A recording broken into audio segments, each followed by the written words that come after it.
શબ્દોના સંગાથે કુર્ગથી હું સાગર દવે આપનું ગોપાળું સ્વાગત કરું છું. મિત્રો, આ જીવન છે ને તે ઘટના પ્રધાન છે, વાર્તા પ્રધાન છે, અને એટલા માટે જ તે આપણા નીતિશાસ્ત્રમાં બુદ્ધિની બહુ અદ્ભુત વ્યાખ્યા મળે છે. પરેંગિત જ્ઞાન ફલાહી બુદ્ધયઃ. સામેવાળાના સ્વભાવને, વિચારને, ઈશારાને જે પામી જાય તેનું નામ જ બુદ્ધિ છે.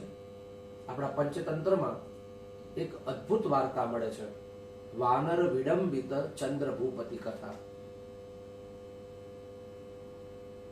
એક રાજ્યમાં વાનરનો આખો પરિવાર રહેતો હોય અને એમાંથી નીતિશાસ્ત્રનો જાણકાર એક વાનર એક ઘટના જોવે છે.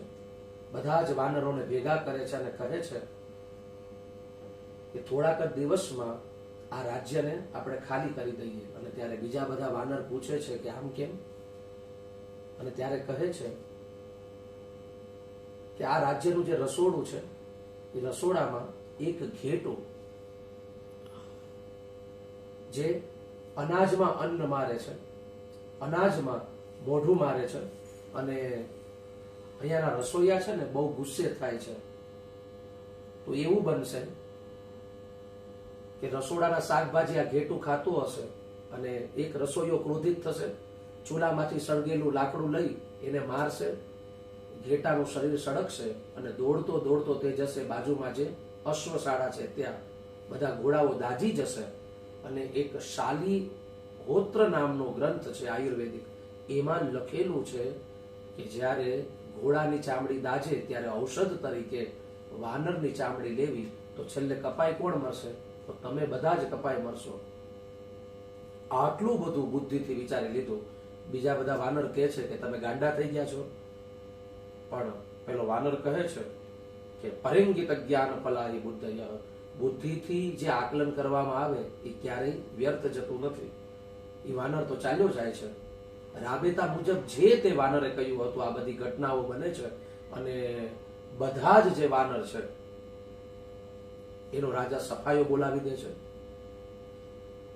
અને પછી જે બને છે કે પછી થોડાક સમય બાદ પેલો વાનર શોક કરે છે.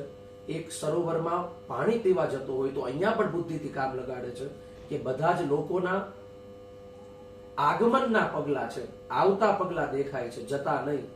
એટલે વાનર એક પાંદડાથી આમ કહેવાય ને કે સ્ટ્રો ટાઈપનું એક બનાવે છે પાંદડું અને એનાથી જલ પીવે છે. સરોવરમાંથી રાક્ષસ પ્રગટ થાય છે અને કહે છે, હે વાનર, તારી બુદ્ધિથી હું વારી ગયો. જે આ પાણીને અડે ને તો હું એનો નાશ કરું, પણ તે તો પાણી પણ પીધું અને અડ્યો પણ નહીં. શું જોતું છે? એ વાનરે 9 લોકો હાર પહેરેલો હોય. વાનરે જે રાક્ષસે જે 9 લોકો હાર પહેરેલો હોય તે માગી લે છે. એ વાનર 9 લોકો હાર પહેરીને જાય છે ચંદ્ર ભૂપતિ રાજા પાસે. રાજા લોભના કારણે કહે છે કે મારે પણ હાર જોતો છે અને સપરિવાર બધાને તે સરોવરમાં લઈ આવે છે. અને એક સમય થાય અને ત્યારે કહે છે બધા કૂદો. રાજાને કૂદવાનું નથી કહેતો. અને જેટલા પણ પરિવારના લોકો સરોવરમાં કૂદે છે એ બધાને વાનર રાક્ષસ ખાઈ જાય છે. અને ઝાડ ઉપર ચડી અને પેલો વાનર કહે છે કે રાજા, યાદ કર, તે મારા પરિવારનો નાશ કર્યો એટલે મેં તારો નાશ કર્યો. એક પણ લોહીનું ટીપું પાડ્યા વગર, સેના ખર્ચ્યા વગર આ વાનરે બુદ્ધિથી રાજાને પરાસ્ત કરી દીધો.